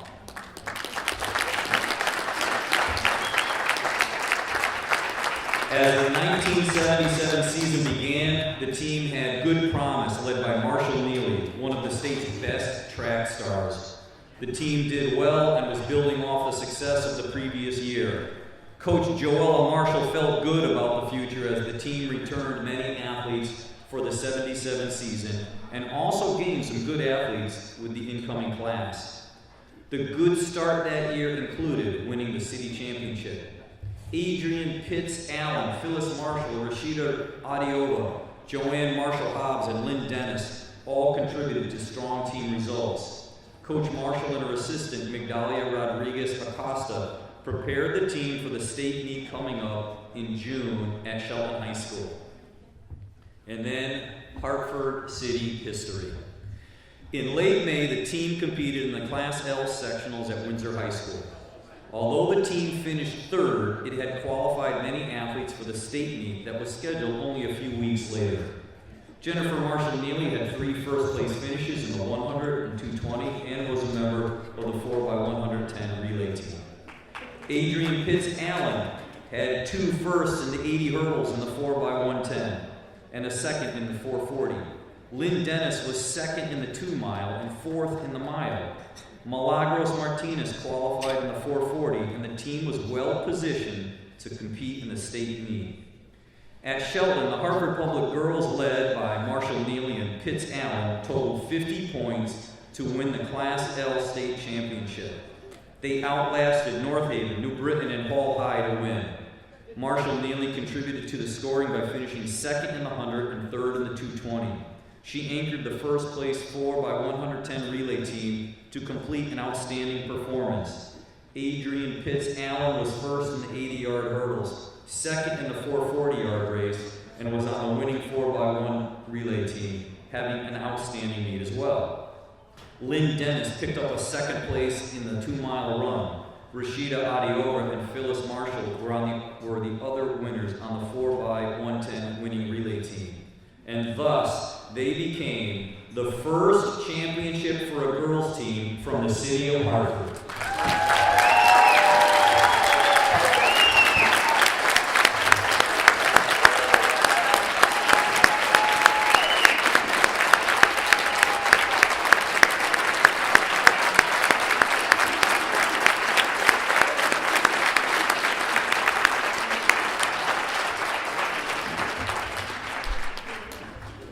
And of course they figured, hey, why settle with one state championship? They moved on to 1978. Getting ready for the 78 season was less stressful for Coach Marshall and Coach Rodriguez Acosta. The team was coming off the state championship, and let's face it, they were really talented.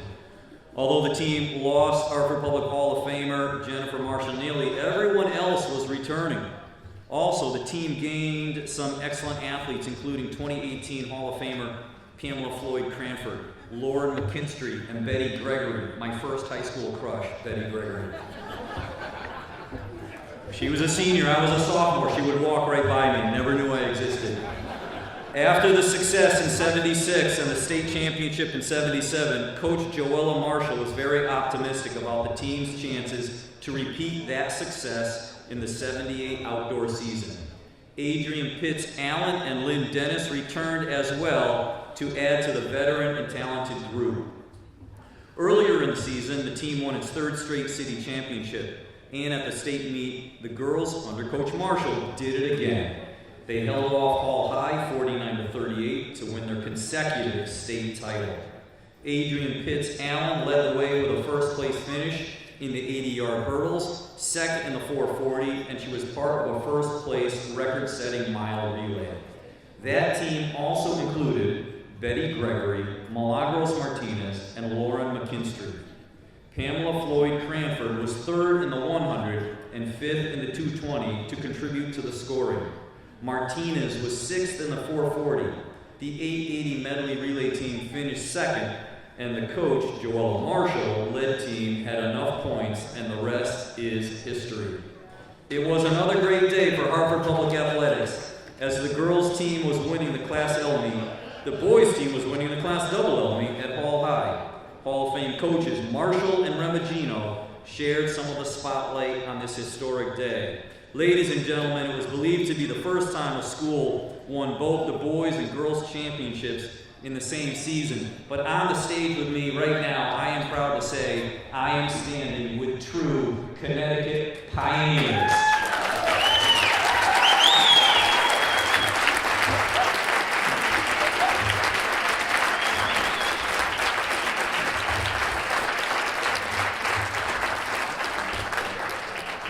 Now look at some of those photos over there. I don't know if the talent has improved, but the uniforms sure have. And so, in ending these two great teams, the official roster members are 77, Jennifer Marshall Neely, Adrian Pitts Allen, Joanne Marshall Hobbs, Phyllis Marshall, Milagros Martinez, Lynn Dennis, Rashida Adioba, Migdalia Rodriguez Acosta, Joella Marshall. 78, Pitts Allen, Floyd Cranford, Marshall Hobbs, Betty Gregory, Milagros Martinez, Lynn Dennis, Lauren McKinstry, and of course Rodriguez Acosta and Joella Marshall. So, Carl, please here, we gotta give him the certificate. Okay. And now we would like them to come up and receive their certificates. Pamela Floyd Cranford, 78.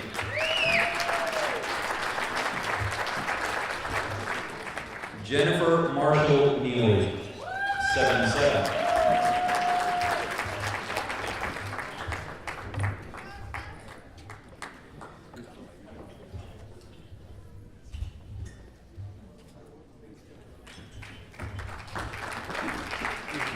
Adrian Pitts Allen, 77 and 78.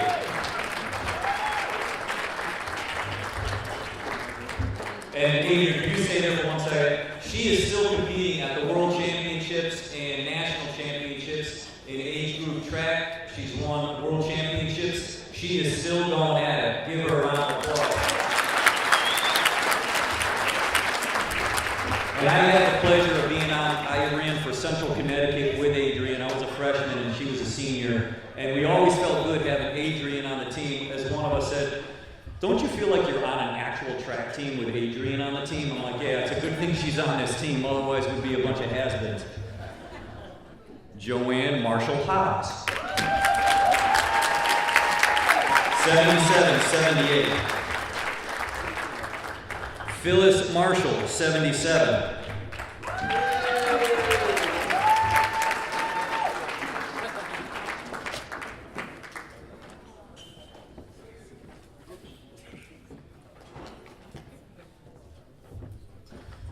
Lynn Dennis, 77 and 78.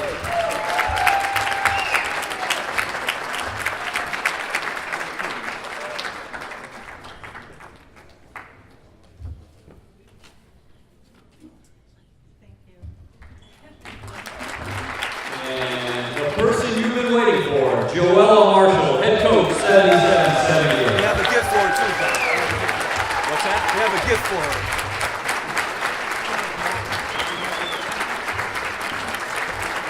This cord isn't that long.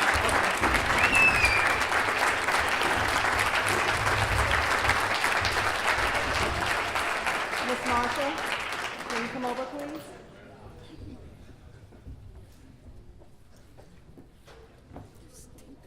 Once again, a round of applause for Miss Marshall, please.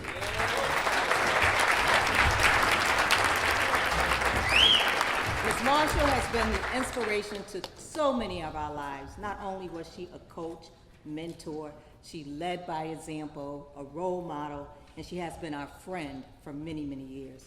I can't remember a time when Miss Marshall haven't picked up the phone to just say, hey, how you doing?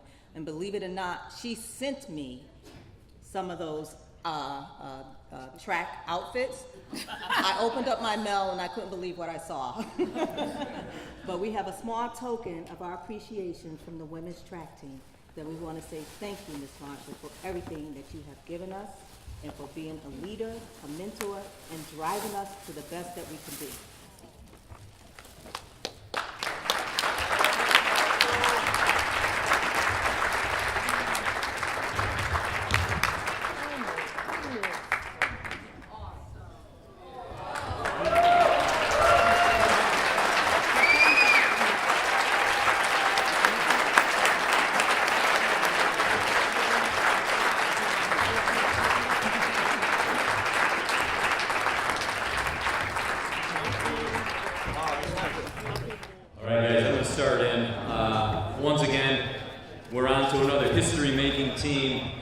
the 61 and 62 New England champions. In December of 1960, as he prepared for the upcoming season, Coach Joe Kubachka was very excited about the chances of unprecedented success for that season. The 1960 team had an excellent year, losing in the state quarterfinals to Naugatuck and finishing 13-7. The team also lost veteran star Jim Benedict, but Kubachka's excitement centered on the return of Stanley Poole, a ferocious rebounder and defender, and one of the state's best players. Also returning were young veterans and juniors Len Kostick, Bruce Maddock, and Eddie Griffin. Other players, Otis Woods and Pat Burke, had yet to reach their potential, so the chances for a great season was a strong possibility. Brian Smith, a rugged football star, was returning too. The Scribes had Hartford High, the favorites to win the CDC crown, and a contender to unseat reigning state champion Wilbur Cross. The Pub, the second oldest high school in the country, had yet to win a state championship in basketball. The team started fast, but on January 10th, lost convincingly in New Haven to Cross 80-64. Griffin scored 23 points and had 13 rebounds, but the message was clear that beating Cross down the road would not be easy. The team started fast. On February 3rd, with a 71-61 win over city rival Buckley, the Owls clinched the city championship. Griffin had 22, Poole 20, and Woods 14 were double-figure scorers, and Pat Burke had 12 rebounds in the win. On February 14th, the Owls defeated East Hartford 87-56 to avenge an earlier defeat at the hands of the Hornets. This cemented the CDC championship for the 5-2 team with a 10-1 conference mark. Griffin had 20 points and 23 rebounds. Burke, 20 and 19. Poole, 12 and 13. Woods chipped in with 19 points, and the team was achieving some of its preseason goals and reaching some of Coach Kubachka's lofty expectations. The team qualified as one of the top seeds in Class A state tournament. But tough, familiar foes awaited. City rivals were in their way, and the Owls answered each challenge. In the playdowns, they beat Buckley for the third time, 74-61. As usual, Eddie Griffin led the way with 27, and he had much support. 4 others scored at least 9 points. In the state quarterfinals, Hartford High trampled Hamden 91-72. Burke had 23 points, Poole 19, Griffin 16, Kostick 13, and Woods 11 to pave the way for a third matchup with crosstown rival Weaver. Led by Griffin, 22, and Kostick's 17, Weaver fell to the surging Owls 65-51, and the Hartford Public Five was on their way to school's first CIAC title game appearance. Before nearly 6,000 fans in New Haven, a slow start hurt the Owls, as well as foul trouble, and they could never recover in a 65-59 loss to Wilbur Cross. It would be Cross's 4th straight state championship. Otis Woods had 20 to lead the team. The consolation for Hartford Public High School was the top 2 teams in Connecticut would head to the New England tournament. The season was not over, and a 4th game against Cross was a possibility, as the teams were on opposite sides of the bracket in the upcoming tournament. In their New England opener, Hartford bested unbeaten Smith Academy from Hatfield 63-43. The tandem of Griffin and Poole sparked the victory. In the semifinals, March 17th, Hartford High beat Chaveras High from Portland, Maine, in convincing fashion, 82-55. Poole sparkled with 23 points and 17 rebounds, and had support from Burke, who had 19 points and 16 rebounds. Griffin chipped in with 15 points. Next up, blocking the path to Hartford Public's first basketball championship ever, was none other than Wilbur Cross of New Haven. History was made the next night before 8,837 fans at the famed Boston Garden. Hartford Public won the New 68-62.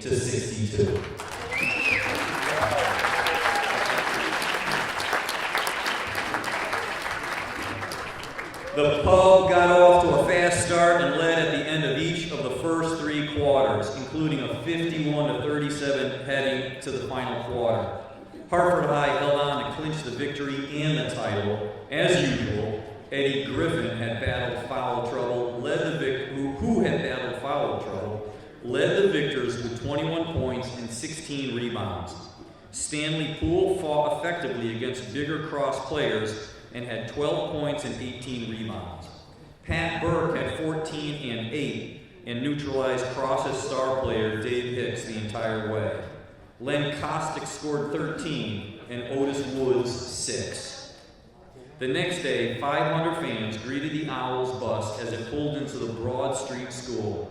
Captain Stanley Poole, who averaged 15 points and 18 rebounds per game, was named the outstanding player at the New England tournament. He was joined by Eddie Griffin on the all-tournament team. On April 11th, at the Statler Hilton in Hartford, a banquet honoring victorious New England champions was held. And there they are, ladies and gentlemen, the 1961 New England basketball champions.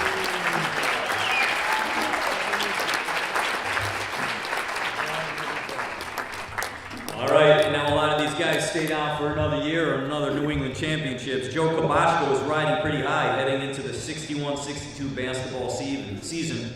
The previous year, his team, as you know, won the first title in school basketball history, defeating rival Wilbur Cross in the New England.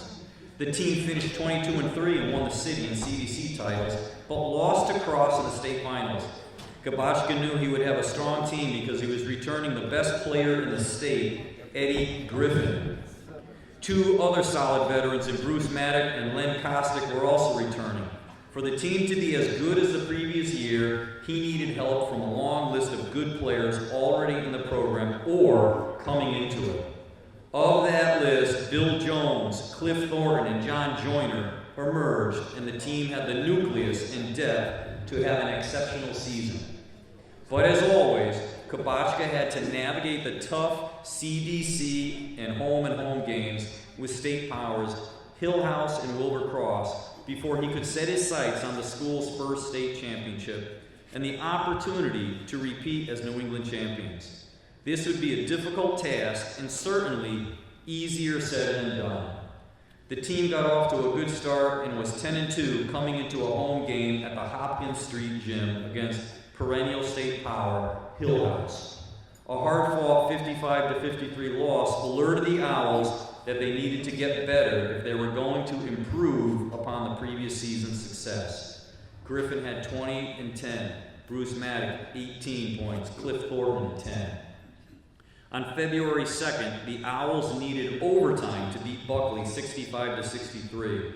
It was the second win over Buckley, and the victory secured the second straight city championship for Hartford Public.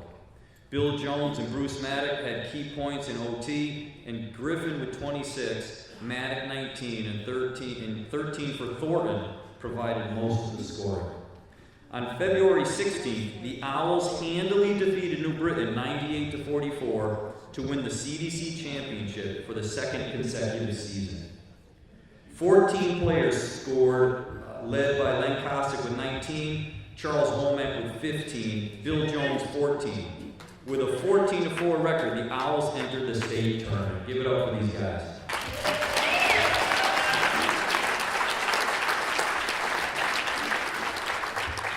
In the played-down game of the tourney, third-ranked Bristol Central was no match, falling 67-44. Griffin's 15 points, 20 boards, and 9 assists stood out. The attack was balanced with Maddock and Jones scoring 11, 14 and Joyner 10, Len Kostick chipping in with 9. Next up was Ansonia, and another pretty easy win, 59-44. Griffin had 25 to lead the scoring, and Maddock and Kostick 12 each. And the semifinals loomed, Notre Dame and West Haven. Hartford Public had little trouble in the semis, winning again 76-58. Bruce Maddock had 25 points and 13 rebounds, and Griffin 20. This set up a third matchup against crosstown rival Buckley for the state championship. This is the first time two schools from Hartford would meet in the state finals. Hartford High had a pair of 2-point wins over Buckley in the regular season. In the final, clutch foul shooting from Billy Jones and John Joyner helped Hartford Public hold off Buckley and win the school's first state championship, 67-64.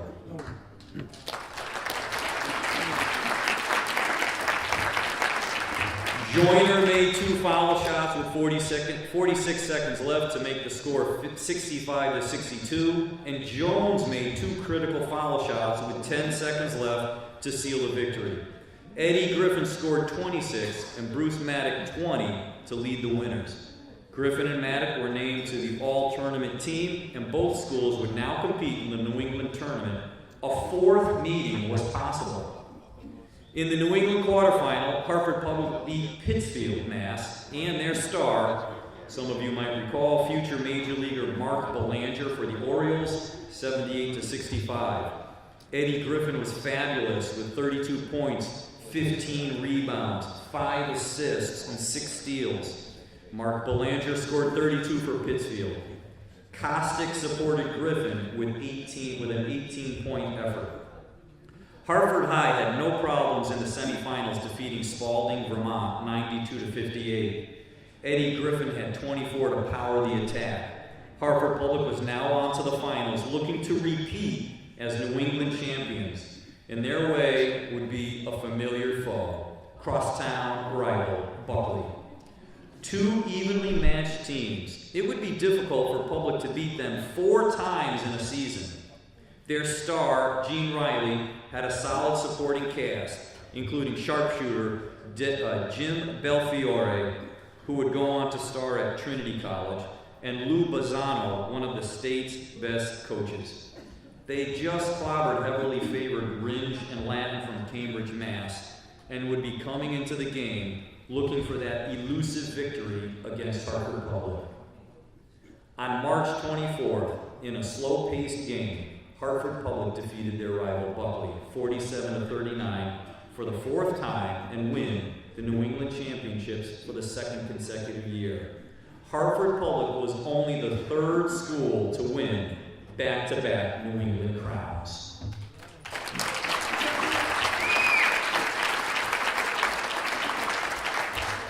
Good shooting early by Cliff Thornton kept things close as Buckley led much of the way. Jumpers by Thornton and Griffin gave the Owls their first lead, 39-37, with 6 minutes left in the final quarter.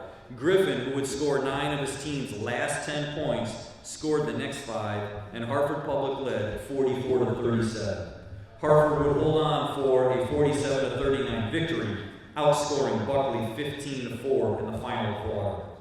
Griffin scored 24 and Thornton 12 to lead the Owls.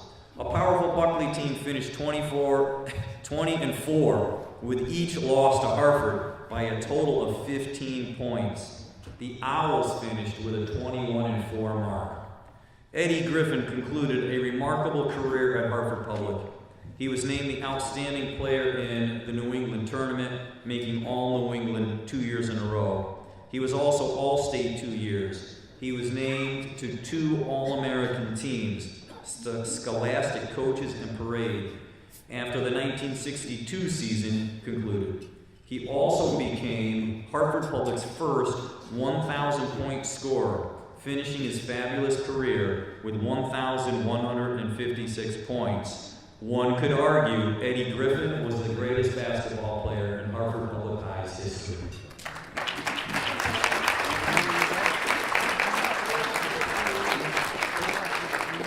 And that night, Eddie Griffin was carried off for the floor after Hartford Public won their 2nd straight New England championship. We would now like to honor these amazing basketball players with their certificates as members of the 61 and 62 teams, and we will start with Bruce Maddock, and Kristen Reed is representing Bruce.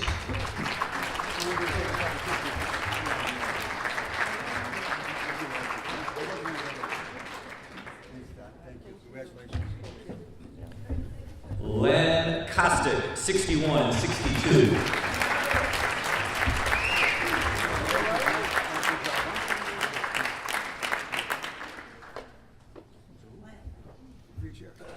You're on both teams, weren't you? Nephew Pat Burke. Nephew Patrick Burke. For Pat Burke.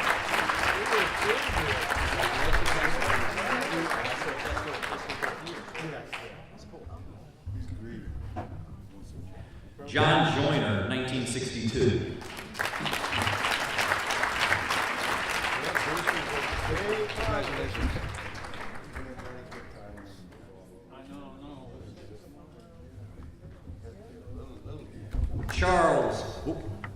Charles Chick Womack, 1962.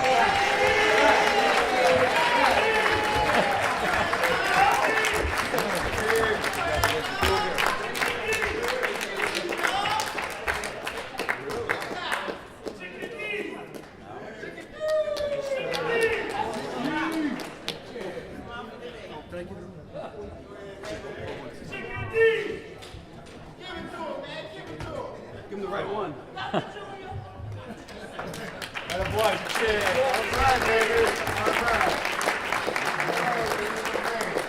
Bill Jones, 1962.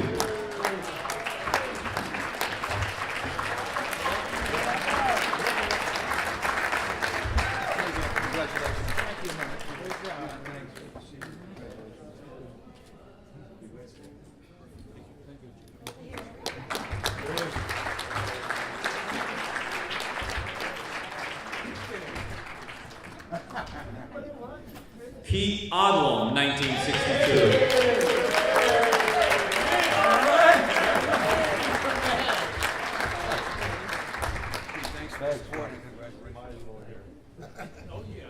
All of us.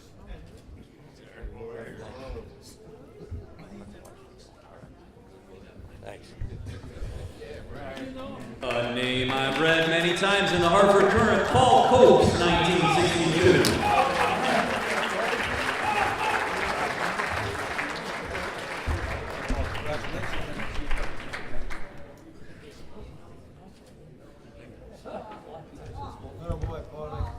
And rounding out the field of this historic team, 1962, William Turner.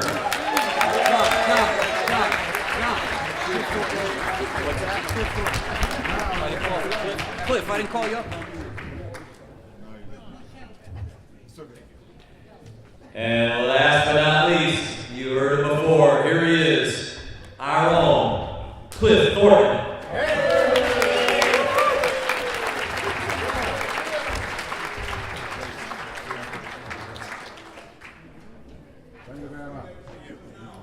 You want some final word?